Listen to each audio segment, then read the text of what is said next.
Hello' মোৰ মৰমৰ ছাত্ৰ ছাত্ৰীসকল, পুনৰাই তোমালোকক মোৰ চেনেললৈ স্বাগতম জনাইছোঁ। আজি মই ক্লাছ 10ৰ বিজ্ঞানৰ চেপ্টাৰ 10 অৰ্থাৎ পোহৰৰ এটা টপিক আলোচনা কৰিম। এইটো হ'ল ৰশ্মিৰ সহায়ত গোলাকাৰ দাপোনে গঠন কৰা প্ৰতিবিম্বৰ উপস্থাপন। মানে ৰশ্মি চিত্ৰৰ সহায়ত আমি কিদৰে গোলাকাৰ দাপোনে প্ৰতিবিম্ব গঠন কৰে তাক উপস্থাপন কৰিব লাগে, এই বিষয়ে আজি আমি শিকিম আৰু এই বিষয়ে আলোচনা কৰিম। তেনেহ'লে পলম নকৰাকৈ মোৰ ভিডিঅ'টো আৰম্ভ কৰোঁ। তোমালোকে ভিডিঅ'টো চাই থাকোঁতে কম্পাছ, স্কেল, পেঞ্চিল আৰু টেক্সট বুক এখন বহি ল'বা। মোৰ লগে লগে তোমালোকেও ৰশ্মি চিত্ৰ অংকন কৰিবা আৰু ইম্পৰ্টেণ্ট পইণ্টবোৰ আণ্ডাৰলাইন কৰিবা। তেতিয়া তোমালোকৰ বুজাত আৰু ৰশ্মি চিত্ৰ অংকন কৰাত সুবিধা হ'ব। তেনেহ'লে গোলাকাৰ দাপোন আমি আগতে পাইছোঁ। গোলাকাৰ দাপোন দুই প্ৰকাৰৰ। গোলাকাৰ দাপোন কেই প্ৰকাৰৰ? দুই প্ৰকাৰৰ, উত্তল দাপোন আৰু অৱতল দাপোন। গোলাকাৰ দাপোনে গঠন কৰা প্ৰতিবিম্ব আমি ৰশ্মি চিত্ৰ আঁকিও অধ্যয়ন কৰিব পাৰোঁ। মানে ইয়াৰ অৰ্থ হ'ল আমি গোলাকাৰ দাপোনে যে প্ৰতিবিম্ব গঠন কৰে তাক আমি কিহৰ দ্বাৰা আঁকিব পাৰোঁ? ৰশ্মি চিত্ৰৰ দ্বাৰা আঁকিব পাৰোঁ। কিন্তু আঁকাৰ এটা নিয়ম থাকিব পাৰে। এই নিয়মবোৰৰ বিষয়ে আজি আমি আলোচনা কৰিম। ধৰা হওক গোলাকাৰ দাপোন এখনৰ সন্মুখত সীমিত আকাৰৰ বিস্তৃত লক্ষ্যবস্তু এটা ৰখা হৈছে। তুমি গোলাকাৰ দাপোন এখনৰ ওচৰত তোমালোকে এডাল লক্ষ্যবস্তু ৰাখিলা। কলম ৰাখিব পাৰা, পেঞ্চিল ৰাখিব পাৰা, এডাল কেণ্ডেলো ৰাখিব পাৰা, তোমালোকৰ ওপৰত ইচ্ছা। বিস্তৃত লক্ষ্যবস্তুৰ প্ৰতিটো সৰু অংশই একোটা বিন্দু উৎসৰ দ্বাৰা আচৰণ কৰিব। সেই লক্ষ্যবস্তুটোৰ প্ৰতিটো অংশই এটা এটা বিন্দু উৎসৰ দৰে ব্যৱহাৰ কৰিব, আচৰণ কৰিব। এই বিন্দুবোৰ প্ৰতিটোৰ পৰা অসংখ্য ৰশ্মি উৎপত্তি হ'ব। মানে প্ৰতিটো বিন্দুৰ পৰা অসংখ্য ৰশ্মি ৰেখা আহিব। লক্ষ্যবস্তুৰ এটাৰ প্ৰতিবিম্বৰ স্থান নিৰ্ণয়ৰ বাবে ৰশ্মি চিত্ৰ আঁকিবলৈ বিন্দু এটাৰ পৰা নিৰ্গত ৰশ্মিবোৰৰ মাজৰ পৰা যাদৃচ্ছিকভাৱে বৃহৎ সংখ্যাৰ ৰশ্মি বিবেচনা কৰিব পাৰি। মানে আমি লক্ষ্যবস্তুৰ পৰা এটা বিন্দুৰ পৰা অসংখ্য ৰশ্মি যাদৃচ্ছিকভাৱে ইচ্ছাভাৱে কি কৰিব পাৰি? বিবেচনা কৰিব পাৰোঁ। কিন্তু ৰশ্মি চিত্ৰৰ স্পষ্টতাৰ বাবে কেৱল দুডাল ৰশ্মি বিবেচনা কৰাটো বেছি সুবিধাজনক। আমি অসংখ্য যাদৃচ্ছিকভাৱে অসংখ্য ৰশ্মি আঁকিব পাৰোঁ, কিন্তু স্পষ্টতাৰ বাবে আমি কেৱল দুডাল ৰশ্মিহে ল'ম, আৰু এইটো আমাৰ কাৰণে কি হ'ব? সুবিধা হ'ব। এই দুডাল এনেদৰে বাছি লোৱা হয় যাতে দাপোনত সংগঠিত প্ৰতিফলনৰ পিছত ইহঁতৰ দিশ সহজতে জানিব পাৰি। এনেকুৱা দুটা আমি ৰশ্মি ল'ব লাগিব, যি ৰশ্মিৰ দ্বাৰা দাপোনত যে প্ৰতিবিম্ব সংগঠিত হৈছে এই কথাটো আমি সহজতে জানিব পাৰিম। অতি কমেও দুডাল প্ৰতিফলিত ৰশ্মিয়ে পৰস্পৰ কটাকটি কৰি বিন্দু লক্ষ্যবস্তুৰ প্ৰতিবিম্বৰ স্থান সূচায়। মানে দুডাল প্ৰতিফলিত ৰশ্মি দাপোনত গৈ খুন্দা খাব, লক্ষ্যবস্তুৰ পৰা ৰশ্মিটো আহি দাপোনত খুন্দা খাব। দুডাল আমি ল'ব লাগিব। এই দুডাল ৰশ্মি য'ত গৈ কটাকটি কৰিব, সেই কটাকটিটোকে আমি প্ৰতিবিম্বৰ স্থান বুলি ক'ব পাৰোঁ। ইয়াতে চোৱা, কিছুমান প্ৰতিবিম্বৰ স্থান নিৰ্ণয়ৰ বাবে তলত দিয়া যিকোনো দুডাল ৰশ্মি বিবেচনা কৰিব পাৰি। কি কি দুডাল ৰশ্মি বিবেচনা কৰিব পাৰোঁ? ইয়াতে কিছুমান নিয়ম দিয়া আছে। ফাৰ্ষ্ট নিয়মটো কি চোৱা,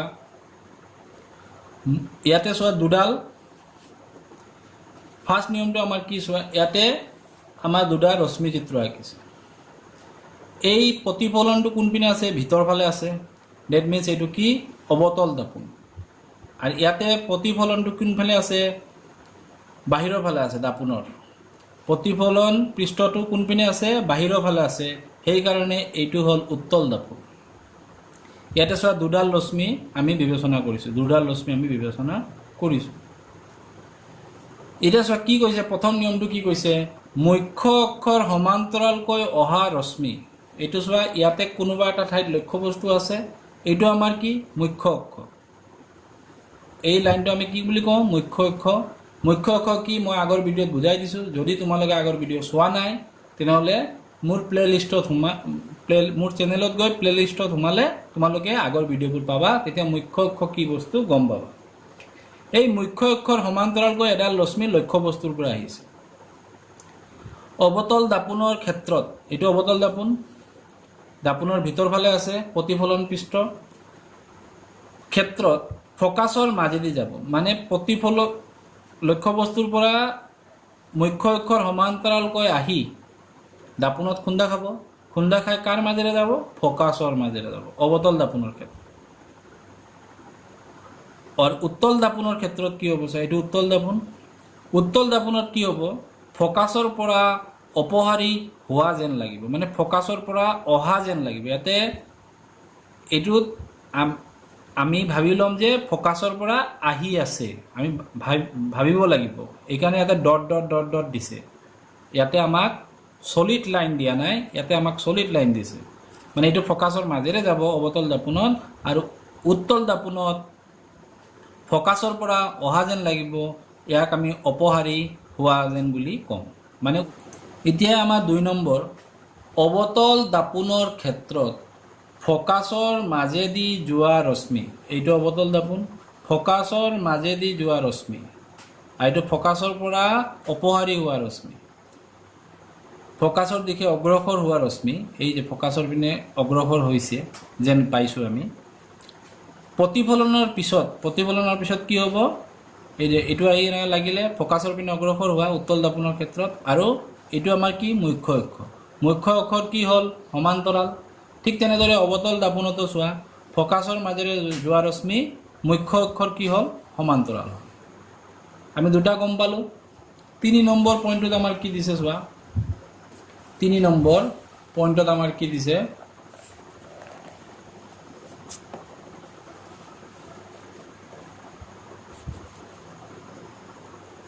অৱতল দাপোনৰ ক্ষেত্ৰত ভাস্কেন্দ্ৰৰ মাজেদি, যদি ফকাছৰ মাজেৰে নগৈ ভাস্কেন্দ্ৰৰ মাজেৰে যায়, অৰ্থাৎ চিৰ মাজেৰে যায়, চিৰ মাজেৰে যোৱা ৰশ্মি, উত্তল ৰশ্মি বা উত্তল দাপোনৰ ক্ষেত্ৰত ভাস্কেন্দ্ৰৰ দিশে, ভাস্কেন্দ্ৰৰ পিনে গৈ আছে, এইদৰে যদি ৰশ্মি অগ্ৰসৰ হয়, অৱতল দাপোনত যদি ভাস্কেন্দ্ৰৰ মাজেৰে আৰু উত্তল দাপোনৰ ক্ষেত্ৰত ভাস্কেন্দ্ৰৰ দিশে অগ্ৰসৰ হোৱা ৰশ্মি প্ৰতিফলনৰ পিছত একে পথেদি ঘূৰি আহিব।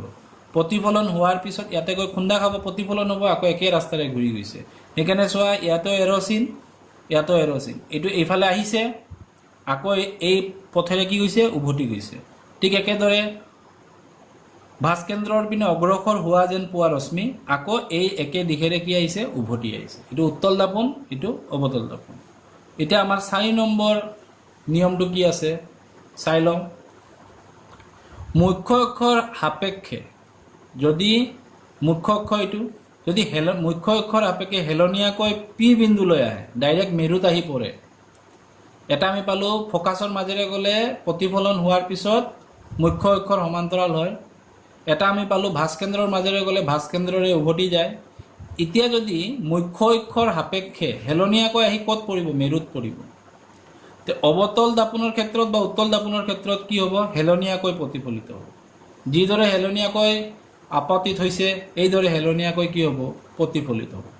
এই আপাতন বিন্দু, পি বিন্দুটি আপাতন বিন্দু, প্ৰতিফলন সূত্ৰসমূহ মানি মুখ্য অক্ষৰ লগত সমান কোণ উৎপন্ন কৰিব। এই কোণ দুটা কি হ'ব? সমান কোণ হ'ব। আমি আগতে পাইছিলোঁ, য'ত আপাতিত হয় এইটো আপাতন কোণ, আৰু য'ত প্ৰতিফলন হয় তাক প্ৰতিফলন কোণ। মনত ৰাখিব যে উপৰোক্ত আটাইকেইটা ক্ষেত্ৰত প্ৰতিফলনৰ নিয়মসমূহ পালন কৰে। আপাতন বিন্দুত আপাতিত ৰশ্মি এনেদৰে প্ৰতিফলিত হয়, আপাতন বিন্দুত ৰশ্মিটো এনেদৰে প্ৰতিফলিত হ'ব যাতে প্ৰতিফলন কোণ আপাতন কোণৰ কি হয়? সমান হয়। এইকেইটা আমাৰ নিয়ম আছিলে। এবাৰ আমি আঁকি লওঁ, আঁকিলে তোমালোকে আৰু বস্তুটো ভালদৰে বুজি পাবা। অৱতল দাপোনৰ দ্বাৰা প্ৰতিবিম্ব গঠন। এতিয়া আমি আলোচনা কৰিম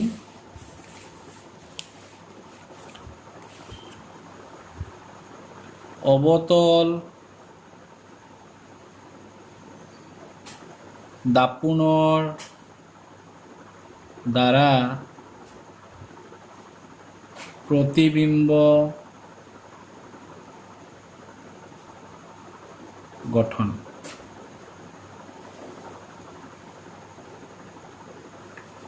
খুবেই ইম্পৰ্টেণ্ট এই টপিকটো।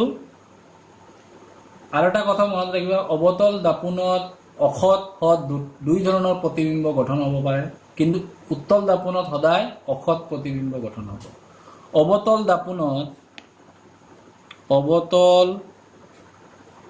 দাপোনত সৎ আৰু অসৎ দুয়ো প্ৰকাৰৰ প্ৰতিবিম্ব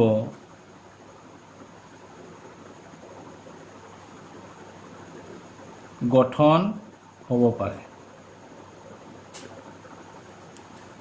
কাৰ ওপৰত নিৰ্ভৰ কৰিব? লক্ষ্য বস্তুৰ অৱস্থানৰ ওপৰত নিৰ্ভৰ কৰিব। লক্ষ্য বস্তুটোৰ অৱস্থানৰ ওপৰত নিৰ্ভৰ কৰিব। লক্ষ্য বস্তুটো ক'ত থোৱা হৈছে, ক'ত ৰখা হৈছে, তাৰ ওপৰত নিৰ্ভৰ কৰি অৱতল দাপোনত সৎ আৰু অসৎ দুয়ো প্ৰকাৰৰে প্ৰতিবিম্ব গঠন হ'ব পাৰে, কিন্তু উত্তল দাপোনত সদায় অসৎ প্ৰতিবিম্বহে গঠন হ'ব। এতিয়া চোৱা, ইয়াত এটা টেবুল আছিলে, মই যে টেবুলটো মনত ৰাখিব কৈছিলোঁ, এই টেবুলৰ পৰাই তোমালোকৰ ৰশ্মি চিত্ৰ অঁকাৰ প্ৰশ্ন আহিব। লক্ষ্য বস্তু অৱতল দাপোনত অসীমত ৰাখিলে প্ৰতিবিম্বৰ স্থান, আকাৰ আৰু প্ৰকৃতি ৰশ্মি চিত্ৰৰ সহায়ত নিৰ্ণয় কৰা। প্ৰশ্নটো এই প্ৰথমটো আমি কি লিখিম? অসীমত। তেনেহ'লে প্ৰশ্নটো এইদৰে হ'ব। আজিৰ প্ৰথম প্ৰশ্ন আমাৰ এইদৰে, কুৱেশ্যন 1,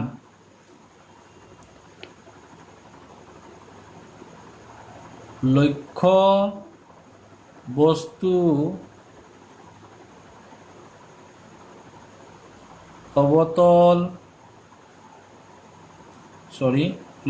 বস্তু অসীমত থাকিলে অৱতল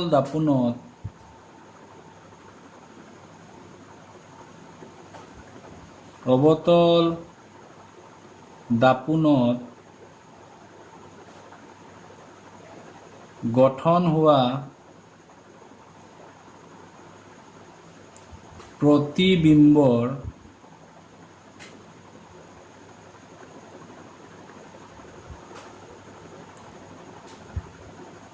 স্থান,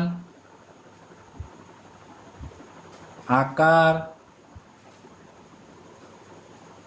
আৰু প্ৰতিবিম্বৰ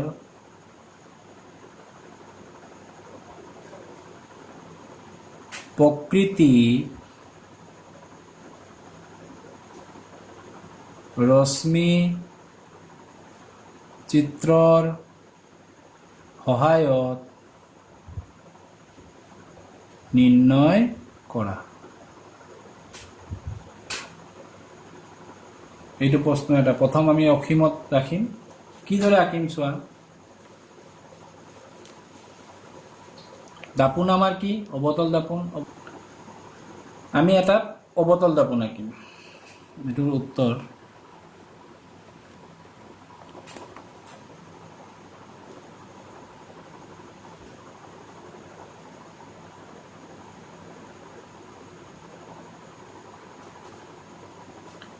য'ত তুমি কেন্দ্ৰ লৈছা, এই কেন্দ্ৰটোক আমি নাম দিম চি, আৰু চিৰ মাজেৰে আমি এটা ৰেখা টানি দিম।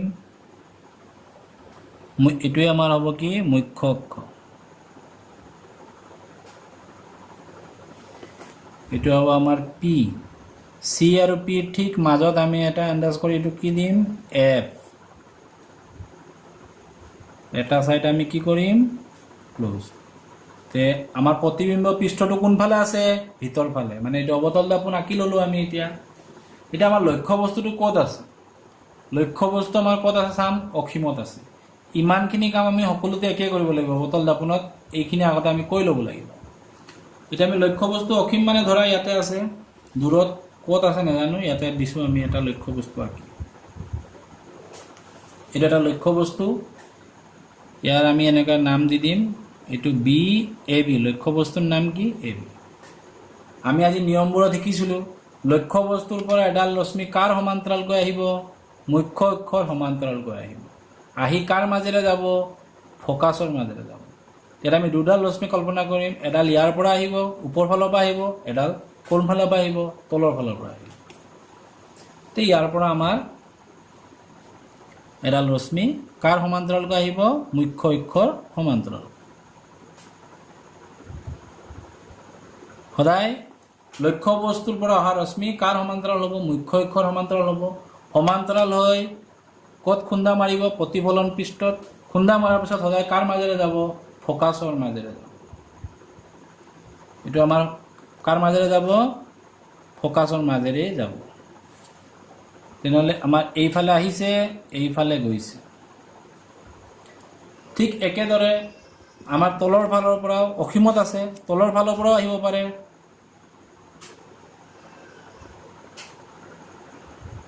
আহি ক'ত পৰিব, প্ৰতিফলন পৃষ্ঠত। প্ৰতিফলন পৃষ্ঠত পৰাৰ পিছত কাৰ মাজেৰে যাব, ফকাছৰ মাজেৰে যাব।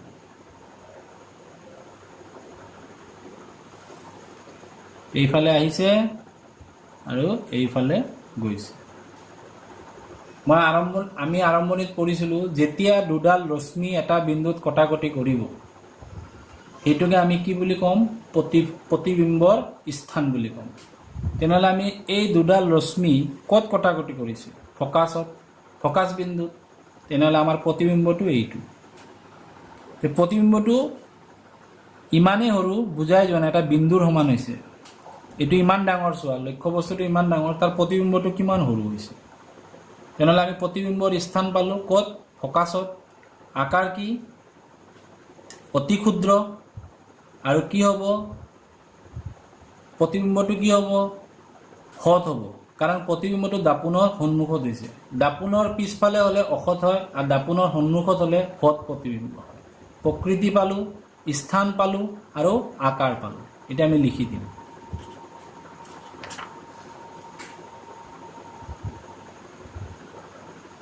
আমি কি লিখিম, প্ৰতিবিম্ব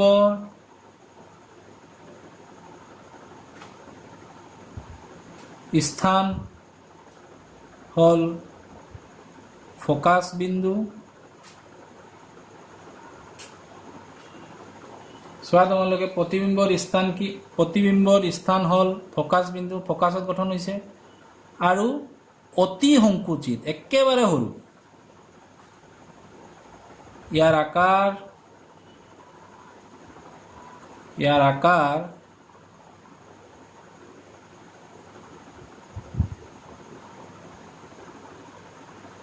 অতি সংকুচিত, প্ৰায় কি আকাৰৰ, বিন্দু আকাৰৰ।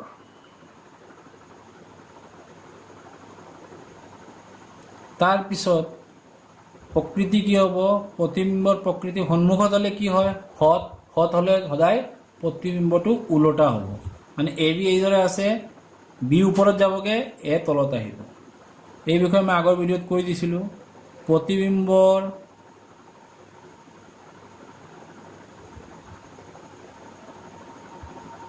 প্ৰকৃতি সৎ আৰু ওলোটা। প্ৰথম প্ৰশ্নৰ উত্তৰ আমি এইদৰে কৰিলোঁ। এইদৰে তোমালোকে ৰশ্মি চিত্ৰৰ সহায়ত অংকন কৰি প্ৰতিবিম্বৰ স্থান, আকাৰ আৰু প্ৰকৃতি নিৰ্ণয় কৰিব লাগিব। এতিয়া আমি ছেকেণ্ডটোৰ পৰা এটা প্ৰশ্ন বনাম। চিৰ বাহিৰত যদি লক্ষ্যবস্তু থাকে তেতিয়া অৱতল দাপোনত প্ৰতিবিম্বৰ স্থান, আকাৰ আৰু প্ৰকৃতি কি হ'ব। আমি আঁকি এইদৰে উত্তৰটো পাম, আমি আঁকি প্ৰমাণ কৰিম। তেনেহ'লে আমাৰ ছেকেণ্ড প্ৰশ্ন কি হ'ল, লক্ষ্যবস্তু কাৰ বাহিৰত, চিৰ বাহিৰত। চিৰ বাহিৰত মানে ভাস্কেন্দ্ৰৰ পৰা দূৰত থাকিলে অৱতল দাপোনত প্ৰতিবিম্বৰ স্থান, আকাৰ আৰু প্ৰকৃতি ৰশ্মি চিত্ৰৰ সহায়ত নিৰ্ণয় কৰা। তেনেহ'লে আমি প্ৰথমতে কি আঁকিব লাগিব, অৱতল দাপোন আঁকিব লাগিব। আমি এটা অৱতল দাপোন আঁকি লওঁ আগত।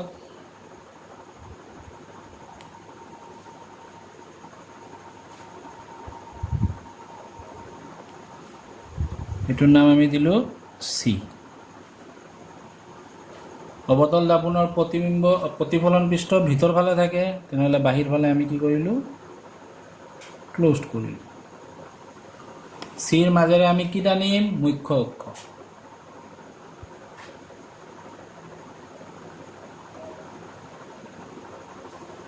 এইদৰে কম্পাছেৰে আঁকিব লাগিব, তোমালোকে হাতেৰে এইদৰে আঁকিলে নহ'ব, তেতিয়া ৰশ্মি চিত্ৰটো নিমিলিব। এতিয়া আমি ইয়াতে নাম দিম পি, চি আৰু পিৰ মাজত আমি কি ধৰিম, এফ। এতিয়া আমাৰ লক্ষ্য বস্তুটো ক'ত কৈছে, চিৰ বাহিৰত, তেনেহ'লে আমাৰ এইটো চি। চিৰ বাহিৰত তুমি ইয়াতে ল'ব পাৰা, ইয়াতে ল'ব পাৰা, ক'ৰবাত ল'লে হ'ল, ইয়াতো ল'ব পাৰা, ইয়াতো ল'ব পাৰা, মুঠতে মোট কথা তোমালোকে চিৰ পৰা বাহিৰত ল'ব লাগিব। মই চিৰ পৰা বাহিৰত ল'লোঁ, লক্ষ্য বস্তুৰ নাম দিলোঁ এ আৰু বি, নিজে নিজে মিলিব, আমি একো কৰিব নালাগে। আমাৰ খালি নিয়মবোৰ যে শিকিছিলোঁ, লক্ষ্য বস্তুৰ পৰা এডাল ৰশ্মি আমি লক্ষ্য বস্তুৰ পৰা এডাল ৰশ্মি কোনপিনে কাৰ সমান্তৰালকৈ আহিব, মুখ্য অক্ষৰ সমান্তৰাল, মুখ্য অক্ষৰ সমান্তৰালকৈ আহিব। আহিলে আহি এইটো কাৰ মাজেৰে যায়, আপাতিত হোৱাৰ পিছত প্ৰতিফলন কাৰ মাজেৰে হয়, ফকাছ বিন্দুৰ মাজেৰে, ফকাছৰ মাজেৰে যাব।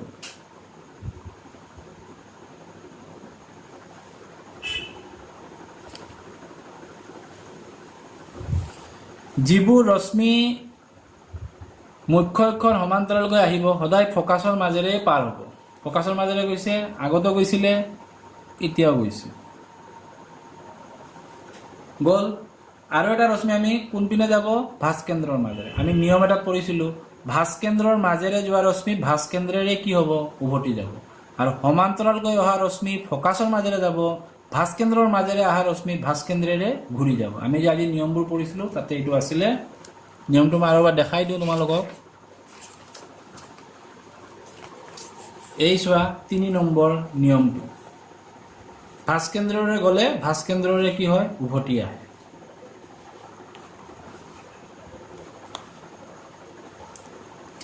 তেনেহ'লে এইটো আমাৰ কাৰ মাজেৰে যাব, ভাস্কেন্দ্ৰৰ মাজেৰে যাব এডাল ৰশ্মি। আমি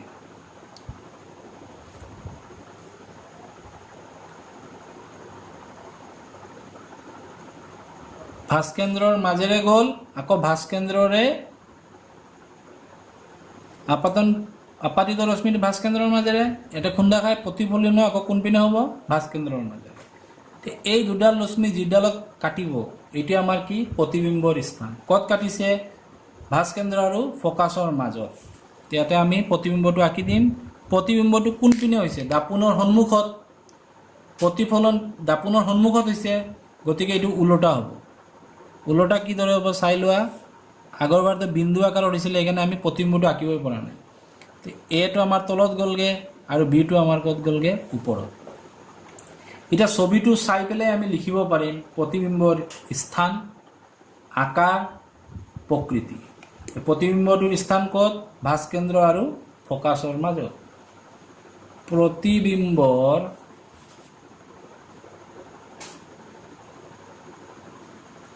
স্থান ভাস্কেন্দ্ৰ চি আৰু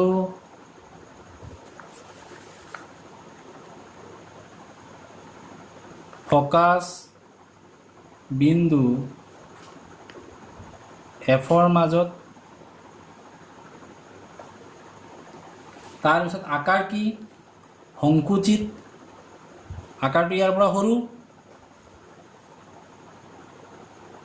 প্ৰতিবিম্বৰ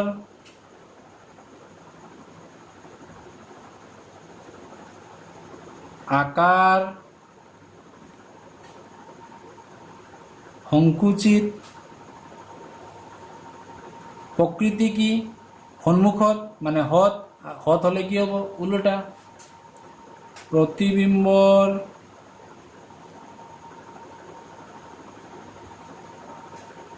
প্ৰকৃতি হত আৰু ওলোটা। এতিয়া আমি মিলাই চাওঁ। আমি কিন্তু টেবুলটো চোৱা নাই, ছবি আঁকি আমি গোটেইখিনি লিখিছোঁ। এতিয়া টেবুলৰ লগত আমি ভেৰিফাই কৰি চাম। টেবুলটো আমাৰ কি আছিলে চোৱা,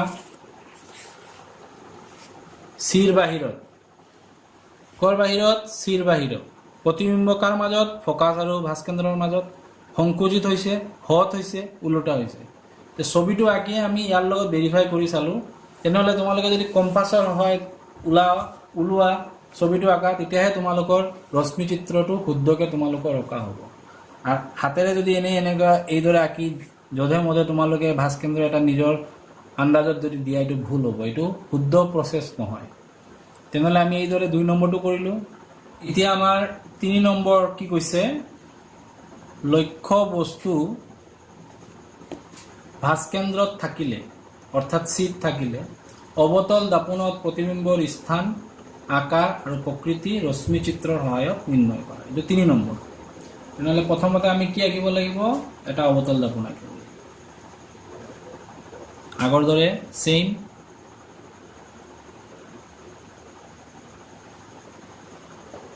কেন্দ্ৰবিন্দুটোকে আমি কি ধৰিম ভাস্কেন্দ্ৰ কেন্দ্ৰৰ মাজেৰে এডাল আমি কি আঁকিম ৰেখা আঁকিম মুখ্য অক্ষ প্ৰতিফলন পৃষ্ঠ আমাৰ ভিতৰ ফালে এতিয়া আমাৰ কি আছে লক্ষ্য বস্তু ক'ত আছে ভাস্কেন্দ্ৰ লক্ষ্য বস্তু আমি থৈ দিম ইয়াত আৰু সি আৰু পিৰ মাজত কি হ'ব এফ এফটো আমি ঠিক মাজত ধৰিলে হ'ল আন্দাজ এটা কৰি ধৰিলে হ'ল এতিয়া আমি ভাস্কেন্দ্ৰত লক্ষ্য বস্তু আঁকিম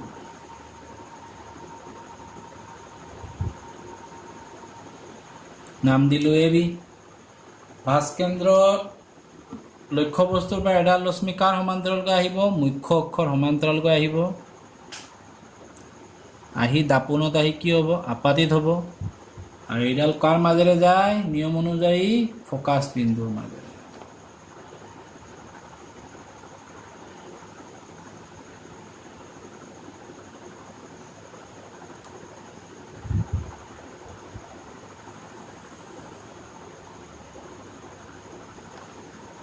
ভুল হ'ল ফকাছ বিন্দুৰ মাজেৰে হ'ব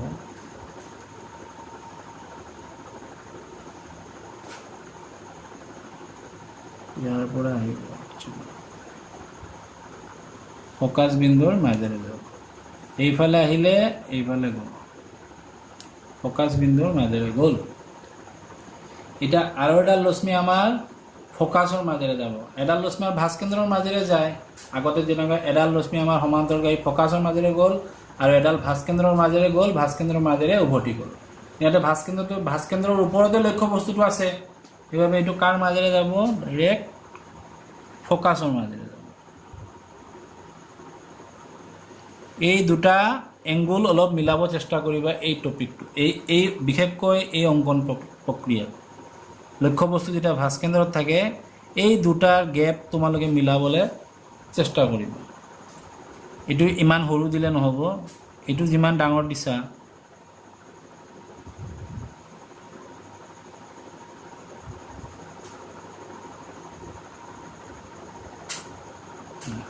তাই মিলিছে এতিয়া ইয়াৰ মাজেৰে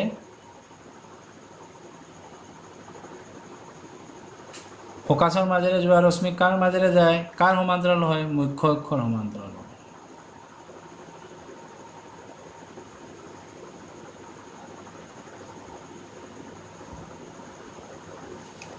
ৰশ্মি দুডালে ক'ত কটাকটি কৰিছে এইটো ফকাছৰ মাজেৰে গৈছে গ'লে কাৰ সমান্তৰাল হ'ব মুখ্য অক্ষৰ সমান্তৰাল আৰু ইয়াৰ মাজেৰে মুখ্য অক্ষৰ সমান্তৰাল অহা ৰশ্মি কৰ মাজেৰে গ'ল ফকাছৰ মাজেৰে গ'ল তেনেহ'লে ফকাছৰ মাজেৰে অহা ৰশ্মি আকৌ কাৰ মাজেৰে যাব ফকাছৰ মাজেৰে আপাতিত হৈছে প্ৰতিফলনটো কাৰ ফালে কাৰ সমান্তৰাল হ'ব মুখ্য অক্ষৰ সমান্তৰাল হ'ব এই ৰশ্মি দুডাল এই ৰশ্মি এই বিন্দুত কাটিছে মানে এই বিন্দুত আমাৰ কি গঠন হ'ব প্ৰতিবিম্ব গঠন হ'ব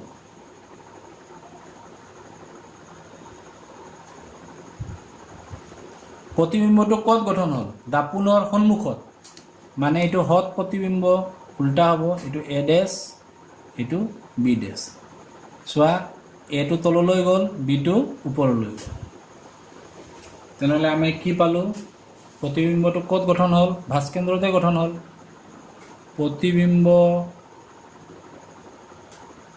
প্ৰতিবিম্বৰ স্থান হল ভাস্কেন্দ্ৰ মানে চি। আকাৰত কি সমান, এ এ বি আৰু এ ডেছ বি ডেছ আকাৰত কি সমান। প্ৰতিবিম্বৰ আকাৰ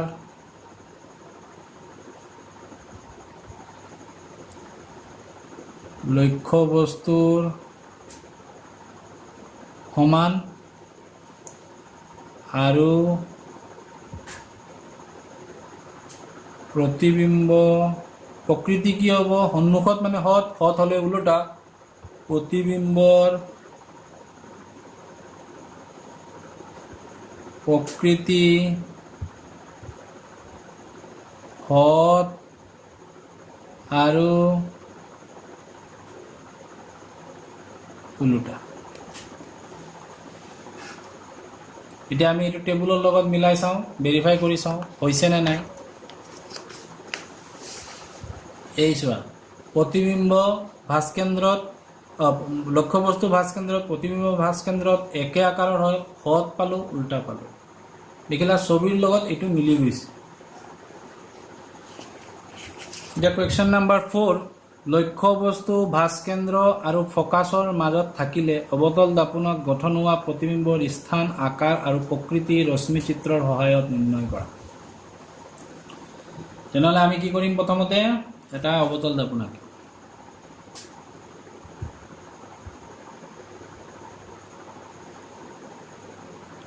ভাস্কেন্দ্ৰ ইয়াৰ মাজেৰে এটা লেখা টানিম, পি চি আৰু পিৰ মাজত আমি কি ধৰিম, ফকাছ বিন্দু। লক্ষ্যবস্তু ক'ত আছে আমাৰ, ভাস্কেন্দ্ৰ আৰু ফকাছৰ মাজত, মানে এই দুটাৰ মাজত হ'ব। ইয়াত আমি এটা লক্ষ্যবস্তু আঁকিলোঁ, নাম দিলোঁ এ বি।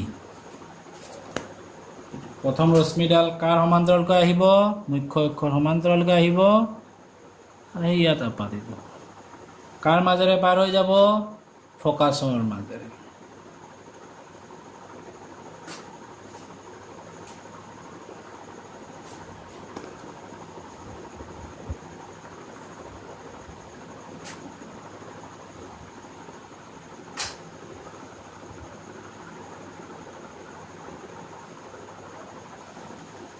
এইফালৰ পৰা আহিলে আপাতিত হ'ল, এইফালে প্ৰতিফলন হ'ল।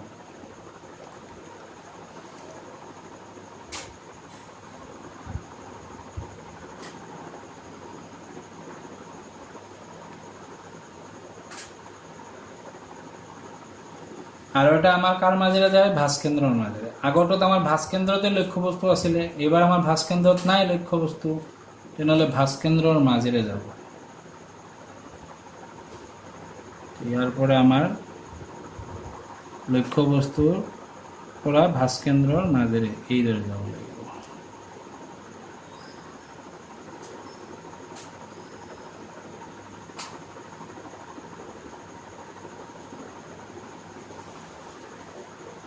ভাস্কেন্দ্ৰৰ মাজেৰে যদি যায়, যিফালে প্ৰতিফলিত হ'ব এই পথেৰে আকৌ ঘূৰি আহিব। ভাস্কেন্দ্ৰৰে গ'লে আমি নিয়মটো পাইছিলোঁ, ভাস্কেন্দ্ৰৰে যোৱা ৰশ্মি ভাস্কেন্দ্ৰৰে ঘূৰি আহে। তেনেহ'লে আগৰ ৰশ্মিটো এই ৰশ্মি এই বিন্দুত কটাকটি কৰিলে,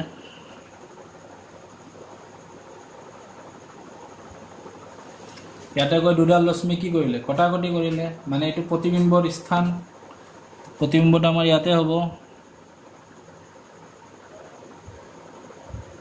কোনফালে হ'ল, দাপোনৰ সন্মুখত হ'ল, মানে হত হ'লে আমাৰ ওলোটা হ'ব।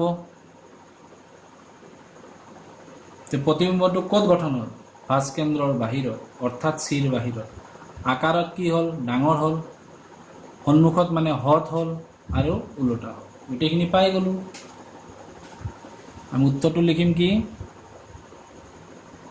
প্ৰতিবিম্বৰ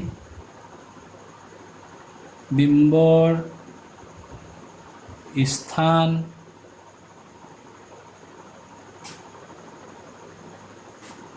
ভাঁজ কেন্দ্ৰৰ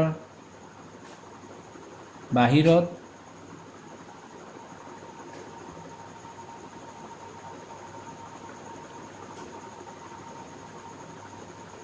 প্ৰতিবিম্বৰ আকাৰ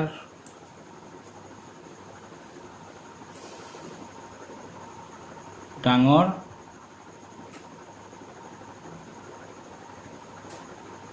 প্ৰতিবিম্বৰ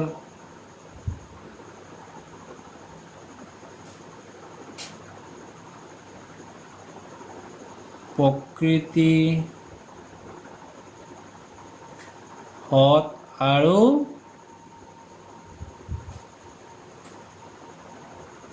ওলোটা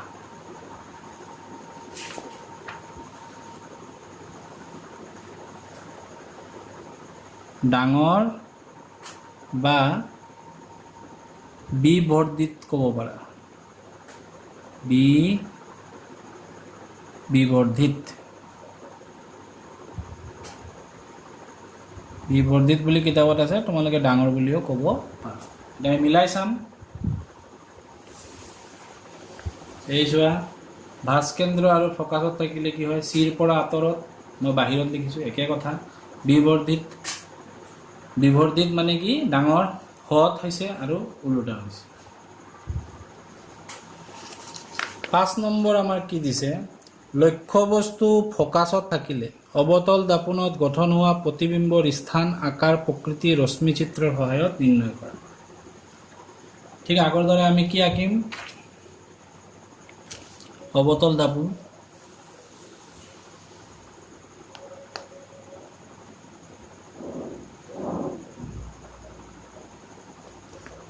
এইটো আমাৰ কি হ'ব, ভাঁজ কেন্দ্ৰ।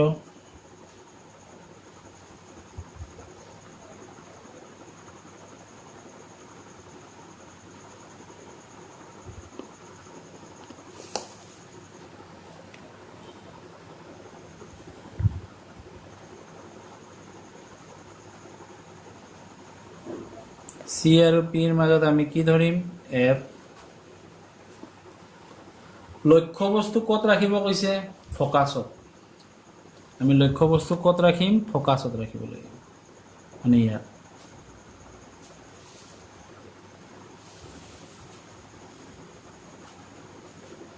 লক্ষ্যবস্তু এবাৰ আমাৰ ফকাছত আছে।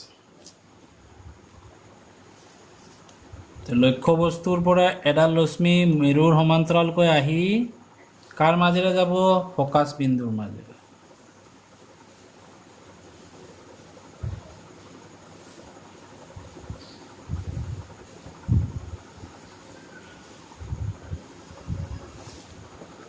এইফালৰ পৰা আহিলে এইফালে গ'ল, ফকাছ বিন্দুৰ মাজেৰে গ'ল। আৰু এডাল আমাৰ কৰ মাজেৰে যাব, ভাঁজ কেন্দ্ৰৰ মাজেৰে।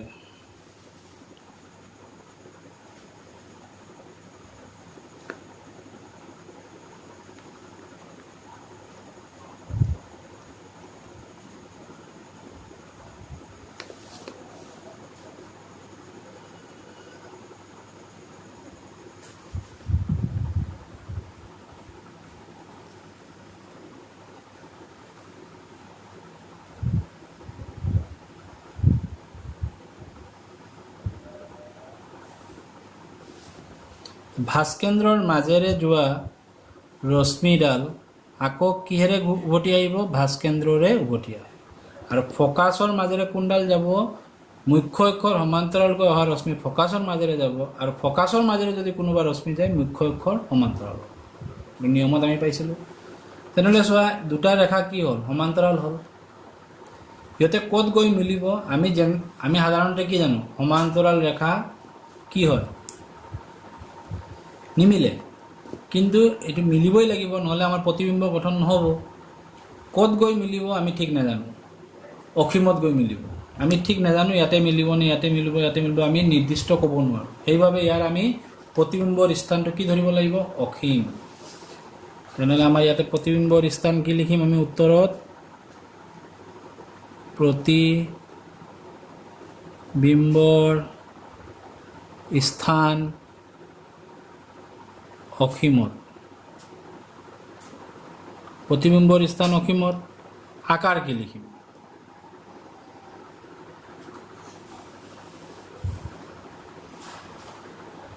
অসীমত হ'ব যদি আকাৰটো আমাৰ বহুত ডাঙৰ হ'ব এনে গৈ গৈ ক'ত মিলিব ঠিক নাই তেনেহ'লে আমি এইটো আকাৰ কি ধৰিম অতি ডাঙৰ অথবা বিবৰ্ধিত আৰু প্ৰতিবিম্বটো দাপোনৰ সন্মুখতে হ'ব সেইকাৰণে এইটো কি হ'ব হত আৰু ওলোটা প্ৰতিবিম্বৰ প্ৰকৃতি হত আৰু ওলোটা নাম্বাৰ 6 কি কৈছে লক্ষ্যবস্তু মেৰু আৰু ফকাছৰ মাজত থাকিলে অবতল দাপোনত গঠন হোৱা প্ৰতিবিম্বটোৰ স্থান আকাৰ আৰু প্ৰকৃতি ৰশ্মি চিত্ৰৰ সহায়ত নিৰ্ণয় কৰা এইটো বহুত ইম্পৰ্টেণ্ট হয় পৰীক্ষাত খুব আহে ভালদৰে চাবা প্ৰথমতে আমি কি আঁকিম অবতল দাপোন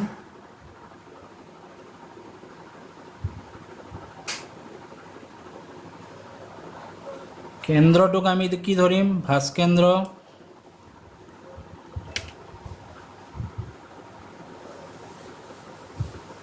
ইয়াৰ মাজেৰে আমি কি আঁকিম মুখ্য অক্ষ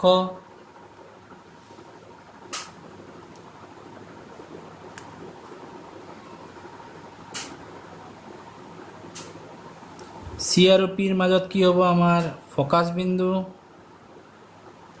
এতিয়া লক্ষ্য বস্তুটো ক'ত ৰাখিব কৈছে আমাক মেৰু আৰু ফকাছ ক'ত এইটো মেৰু এইটো ফকাছ ইয়াৰ মাজত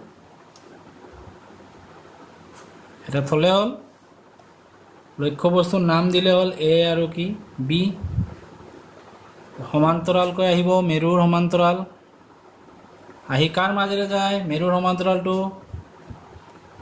সমান্তৰালটো কাৰ মাজেৰে যাব ফকাছ বিন্দুৰ মাজেৰে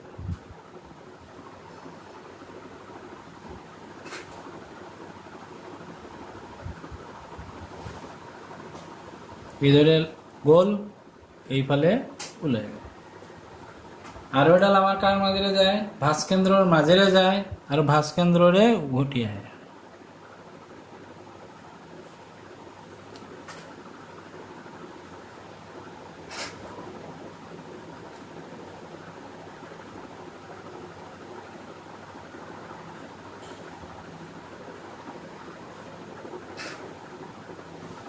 এইটো যিমান দূৰত যাব ডাঙৰ হৈ গৈ থাকিব এইটো ক'ত গৈ মিলিব দাপোনৰ পিছফালে মিলা যেন লাগিব এইটোক আমি অলপ আগুৱাই দিম দাপোনৰ পিছফালে মিলা যেন লাগিব এইকাৰণে আমি ইয়াতে সলিড লাইন নিদিম এইদৰে বঢ়াই গৈ থাকিলে হ'ল এইটোৱে এইদৰে বঢ়াবা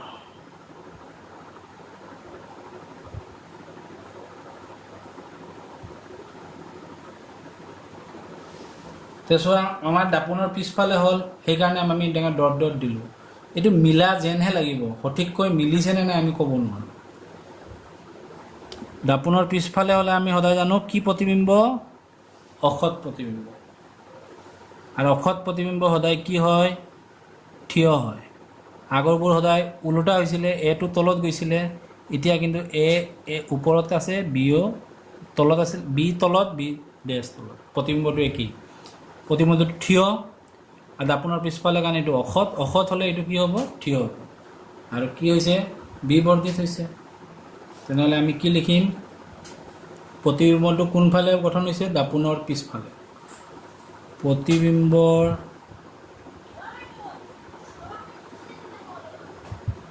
স্থান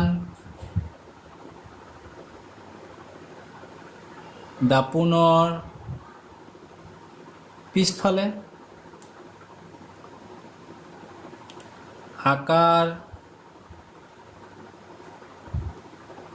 বি বৰ্ধিত প্ৰতিবিম্বৰ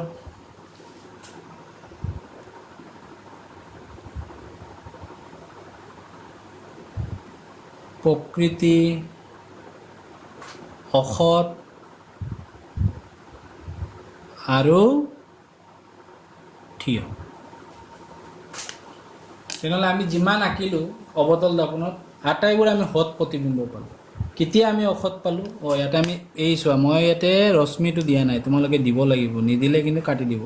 কিন্তু ভাঁজ কেন্দ্ৰৰ মাজেৰে গৈছে, আকৌ ভাঁজ কেন্দ্ৰৰে কি হ'ব? উভতি আহিব।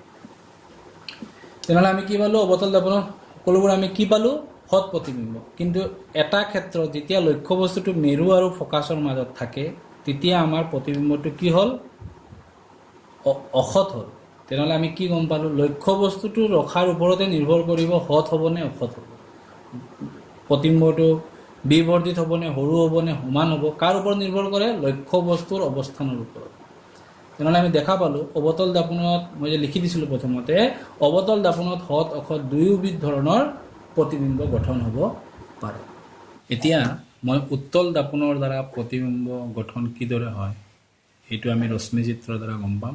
যিদৰে আমি উত্তল দাপোনত লক্ষ্য বস্তুটো বিভিন্ন ঠাইত থ'লে কি ধৰণৰ প্ৰতিবিম্ব গঠন হয়, প্ৰকৃতি কি হয়, ৰশ্মি চিত্ৰৰ দ্বাৰা উপস্থাপন কৰিছিলোঁ, ঠিক একেদৰে উত্তল দাপোনৰ ক্ষেত্ৰতো হ'ব। কিন্তু উত্তল দাপোনত সদায় অসৎ প্ৰতিবিম্ব গঠন হ'ব আৰু আকাৰত সংকুচিত হ'ব। যিটো আমি অৱতল দাপোনত কি দেখিছিলোঁ? লক্ষ্য বস্তুৰ সমান হয়, ডাঙৰ হয়, বা অথবা সংকুচিত হয়, অতি সংকুচিত হয়। কিন্তু উত্তল দাপোনত সদায় সংকুচিতেই হ'ব, বিবৰ্ধিত প্ৰতিবিম্ব কেতিয়াও গঠন নহয়। এই দুটা ডিফাৰেঞ্চ হ'ল উত্তল দাপোন আৰু অৱতল দাপোনৰ মাজত। তেনেহ'লে আমাৰ প্ৰথম প্ৰশ্নটো কি হ'ব? উত্তল দাপোনৰ ক্ষেত্ৰত যদি লক্ষ্য বস্তু অসীমত থাকে, তেন্তে উত্তল দাপোনত গঠন হোৱা প্ৰতিবিম্বটোৰ অৱস্থান, আকাৰ আৰু প্ৰকৃতি ৰশ্মি চিত্ৰৰ সহায়ত নিৰ্ণয় কৰা। তেতিয়া আমি কি আঁকিব লাগিব? এটা গোলাকাৰ উত্তল দাপোন আঁকিব লাগিব। উত্তল দাপোন আমি কিদৰে আঁকিম?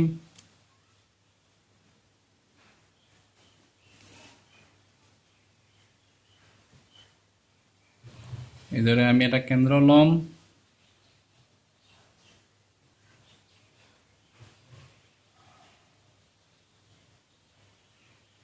এই কেন্দ্ৰটোৰ নাম আমি কি দিম? ভাঁজ কেন্দ্ৰ।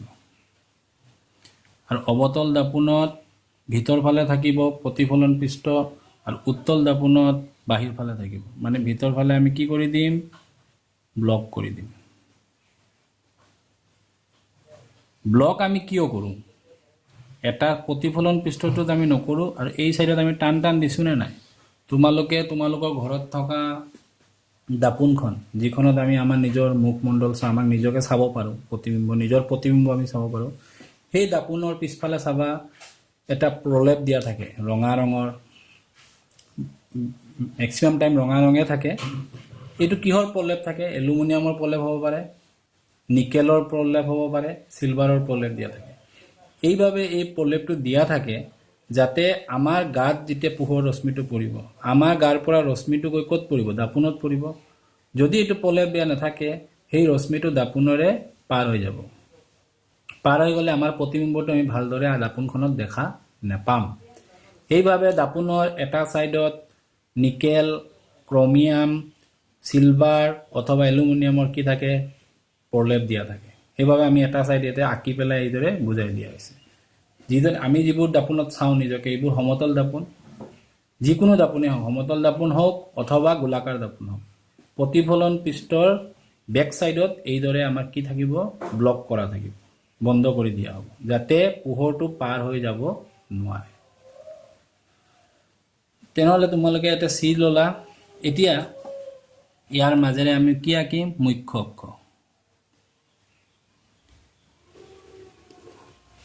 চি, আৰু এইটো আমাৰ কি হ'ব? পি। এতিয়া বুজি পালানে? অৱতল দাপোন আৰু উত্তল দাপোনত, অৱতল দাপোনত এইদৰে হয়। অৱতল দাপোনত তোমালোকৰ আগতে মই কৈছোঁ, অৱতল দাপোনত আমাৰ প্ৰতিফলন পৃষ্ঠটো এইপিনে থাকিব, এই ছাইডত দাগ দিব। ছাপ'জ এইটো এটা আঁকিলোঁ। অৱতল দাপোন হ'লে এইটো কোনপিনে হ'ব?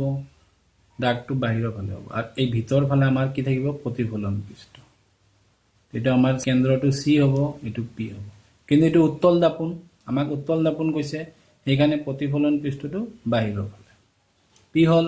এতিয়া আমি লক্ষ্য বস্তুটো ক'ত আছে? অসীমত। অসীমত মানে ইয়াতে ক'ৰবাত আছে, আমি ধৰি ল'ম। অসীমত মানে তুমি য'ত বহাব পাৰা, বহালা এটা লক্ষ্য বস্তু। এ বি নাম দিলা পি আৰু চিৰ মাজত আমাৰ কি থাকে এফ এতিয়া এফ মানে ফকাস বিন্দু এটা ৰশ্মি আমাৰ কাৰ পৰা আহিব লক্ষ্য বস্তুৰ পৰা মুখ্য অক্ষৰ সমান্তৰালকৈ আহিব এইদৰে ইয়াৰ পৰা এটা আহিব মুখ্য অক্ষৰ সমান্তৰাল আহিলে অহাৰ পিছত এটো কত আপাতিত হল এই বিন্দুত আপাতিত হয় এইদৰে যাবগে ইয়াতো আপাতিত হয় এইদৰে যাবগে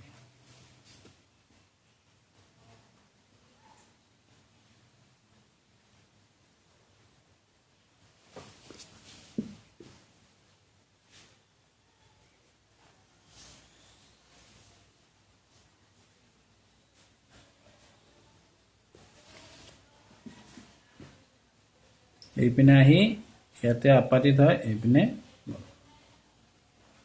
এই তীৰ চিহ্নটো আমি দিব লাগিব কাৰণ পোহৰ ৰশ্মিৰ কি থাকে এটা নিৰ্দিষ্ট দিক থাকে এতিয়া আমি নিয়মত পাইছিলো মুখ্য অক্ষৰ সমান্তৰালকৈ অহা ৰশ্মি অৱতল দাপোনত কাৰ মাজেৰে যায় এইটো চোৱা অৱতল দাপোন মই যদি ইয়াতে এটা লক্ষ্য বস্তু ৰাখো ইয়াৰ পৰা পোহৰ ৰশ্মি আহি কাৰ মাজেৰে যায় ফকাসৰ মাজেৰে যায় ঠিক একেদৰে উত্তল দাপোনৰ ক্ষেত্ৰত আহি খুন্দা খাই এটো উভতি গল প্ৰতিফলন পিছত খুন্দা খাই উভতি গল এনেদৰে লাগিব এটো ফকাসৰ পিনে অগ্ৰসৰ হৈছে যেন লাগিব ফকাসৰ পিনে অগ্ৰসৰ হৈছে যেন লাগিব সেইকাৰণে এটা আমি সলিড লাইন দিব নোৱাৰো এইদৰে ডট ডট দি এই দুটা বিন্দু যদি মই এনে আগুৱাই গৈ থাকো কল্পনা কৰি ইহতে গৈ কোনটো বিন্দুত কটাকটি কৰিছে এফ বিন্দুত কটাকটি কৰিছে মানে প্ৰতিবিম্ব কত গঠন হৈছে এফ বিন্দু আৰু প্ৰতিফলন পৃষ্ঠৰ কোনফালে হৈছে পিছফালে প্ৰতিফলন পৃষ্ঠৰ পিছফালে হলে সদায় মনত ৰাখিবা এইটো অসৎ প্ৰতিবিম্ব মই আগৰ অৱতল দাপোনতে কৈছো তেনেহলে আমি উত্তৰটো লিখিব পালো প্ৰতিবিম্বৰ অৱস্থান কত ফকাসত প্ৰতিবিম্ব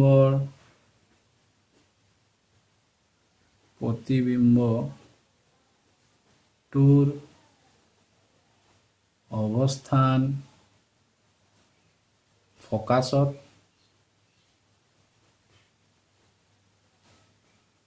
প্ৰতিবিম্বটোৰ আকাৰত কি হল অতি সংকুচিত এটা বিন্দু আকাৰৰ প্ৰতিবিম্ব গঠন হৈছে প্ৰতিবিম্ব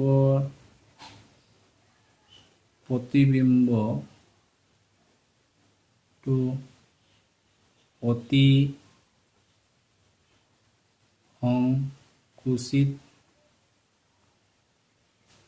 সংকুচিত বিন্দু আকাৰৰ তাৰ পিছত প্ৰতিবিম্বটো কি হৈছে প্ৰতিফলন পৃষ্ঠৰ পিছফালে কি হ'ব অসৎ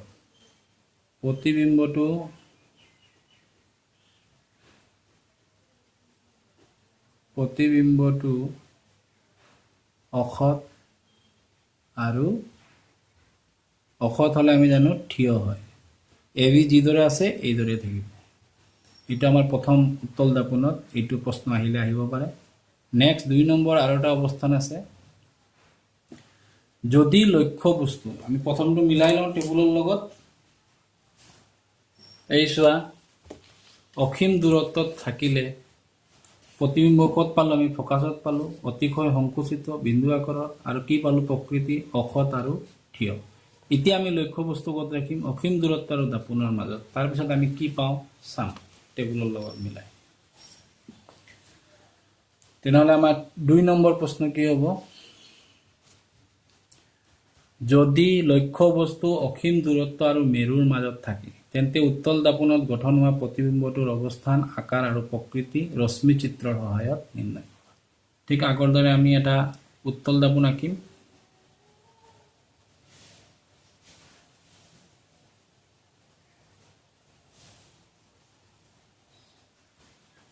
কেন্দ্ৰটো সদায় ভাস কেন্দ্ৰ ধৰিবা এইটো ভাস কেন্দ্ৰ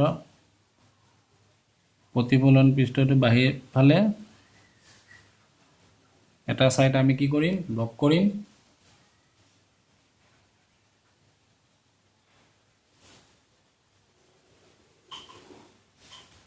এইটো পি চি আৰু পিৰ মাজত আমি কি ধৰিম ফকাছ বিন্দু এফ এতিয়া আমি চাম লক্ষ্য বস্তুটো ক'ত ৰাখিছে লক্ষ্য বস্তু ক'ত আছে অসীম দূৰত্ব আৰু মেৰু অসীম দূৰত্ব এই পিনে ক'বাত হ'ব আৰু মেৰু মানে এইটো মানে ইয়াতে ৰাখিলে হ'ব অসীম দূৰত্ব এই সাইড তেনেহ'লে আমি ইয়াতে এটা লক্ষ্য বস্তু ইয়াতে ৰাখিব পাৰোঁ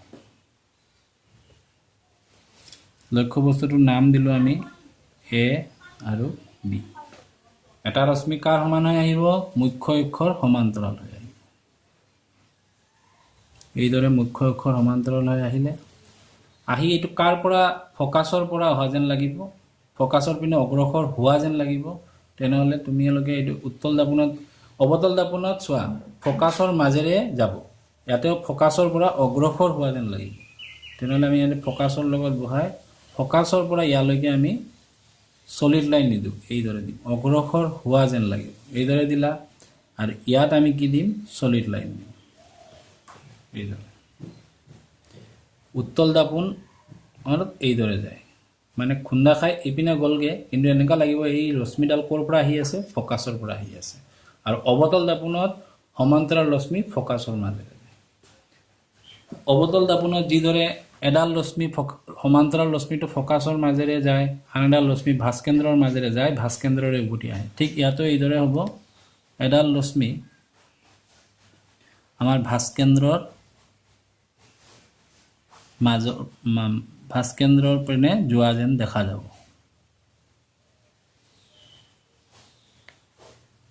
ইয়ালৈকে আমাৰ সলিড লাইন থাকিব তাৰপিছত লাগিব এই ৰশ্মিটো আমাৰ ক'ৰ পৰা আহি আছে ভাস্কেন্দ্ৰৰ পৰা আহি আছে যেন লাগিব এইদৰে এইটো একে যি পথেৰে যাব এই পথেৰে ঘূৰি আহিব অৱতল দাপোনত আমি পাইছিলোঁ ভাস্কেন্দ্ৰৰ মাজেৰে যোৱা ৰশ্মি ভাস্কেন্দ্ৰৰে উভতি আহে এতিয়া এই দুডাল ৰশ্মি ক'ত মিলিছে ইয়াত মিলিছে মানে ইয়াত আমাৰ কি গঠন হ'ব প্ৰতিবিম্ব গঠন প্ৰতিবিম্ব গঠন হ'ব নাম কি হ'ব এ ডেছ বি ডেছ প্ৰতিফলন পৃষ্ঠৰ কোনফালে গঠন হৈছে পিছফালে সেইকাৰণে এইটো থিয় হৈছে প্ৰতিফলন পৃষ্ঠৰ অপজিটত বিপৰীতত অথবা পিছফালে গঠন হ'লে সদায় অসৎ প্ৰতিবিম্ব হ'ব আৰু ই থিয় হ'ব তেনেহ'লে আমাৰ প্ৰতিবিম্বৰ আকাৰটো কি হ'ল সংকুচিত হ'ল আগতো অতিশয় সংকুচিত আছিলে এতিয়াতো সংকুচিত হ'ল লক্ষ্যবস্তু ইমান ডাঙৰ প্ৰতিবিম্বটো এইদৰে আৰু পিছফালে হৈছে প্ৰতিফলন পৃষ্ঠৰ পিছফালে হৈছে গতিকে অসৎ সেইকাৰণে এইটো থিয় এ ওপৰত আছিলে ইয়াতো এ ওপৰত বি তলত কিন্তু হত হ'লে ওলোটা হৈ যাব বিটো ওপৰত যাবগৈ এইটো তলত আহিব তেনেহ'লে আমি প্ৰতিবিম্বৰ অৱস্থান পালোঁ মেৰু আৰু ফকাছৰ মাজত আকাৰ পালোঁ সংকুচিত আৰু প্ৰকৃতি কি হ'ব অসৎ আৰু থিয় মানে আমি লিখি দিম এতিয়া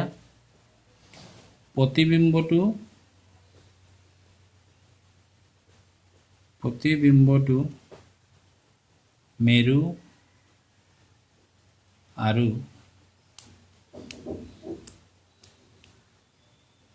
ফকাছৰ মাজত গঠন হ'ব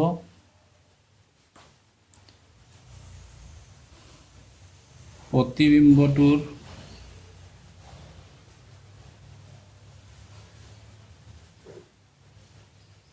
আকাৰ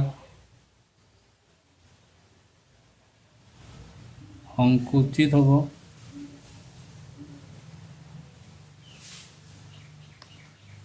প্ৰতিবিম্বটো কি হ'ব অসৎ প্ৰতিবিম্বটো অসৎ আৰু থিয় হ'ব তেনেহ'লে আজি আমি উত্তল দাপোন আৰু অৱতল দাপোনত ৰশ্মি চিত্ৰৰ সহায়ত কিদৰে প্ৰতিবিম্ব উপস্থাপন কৰিব পাৰি এই বিষয়ে শিকিলোঁ লক্ষ্যবস্তু বেলেগ বেলেগ ঠাইত থ'লে লক্ষ্যবস্তুৰ অৱস্থান অনুযায়ী উত্তল দাপোন অৱতল দাপোনত কিদৰে প্ৰতিবিম্ব গঠন এই বিষয়ে শিকিলোঁ আৰু ইয়াৰ পৰা আমি এটা ইম্পৰ্টেণ্ট পইণ্ট গম পালোঁ যে অৱতল দাপোনত অসৎ অথবা সৎ দুই ধৰণৰ প্ৰতিবিম্ব গঠন হ'ব পাৰে কিন্তু উত্তল দাপোনত সদায় অসৎ প্ৰতিবিম্বহে গঠন হ'ব আৰু উত্তল দাপোনত প্ৰতিবিম্ববোৰ সদায় কি হ'ব সংকুচিত হ'ব কিন্তু অৱতল দাপোনৰ ক্ষেত্ৰত প্ৰতিবিম্ব সংকুচিত হ'ব পাৰে, সমান হ'ব পাৰে, বিবৰ্ধিত হ'ব পাৰে, বিবৰ্ধিত অথবা ডাঙৰ হ'ব পাৰে। এই কৈয়ে আজিৰ ক্লাছটো মই শেষ কৰিলোঁ। যদি তোমালোকৰ ভাল লাগিছে তোমালোকে শ্বেয়াৰ কৰিবা, লাইক কৰিবা। কিবা সুধিব লগা থাকিলে মোক কমেণ্ট বক্সত কমেণ্ট কৰিবা। আৰু যদি এতিয়ালৈকে মোৰ চেনেলটো ছাবস্ক্ৰাইব কৰা নাই, অনুগ্ৰহ কৰি ছাবস্ক্ৰাইব কৰিবা আৰু বেল বটনত প্ৰেছ কৰিবা আগন্তুক বিজ্ঞান আৰু অংকৰ ভিডিঅ'বোৰ পাই থাকিবলৈ। থেংক ইউ, ধন্যবাদ।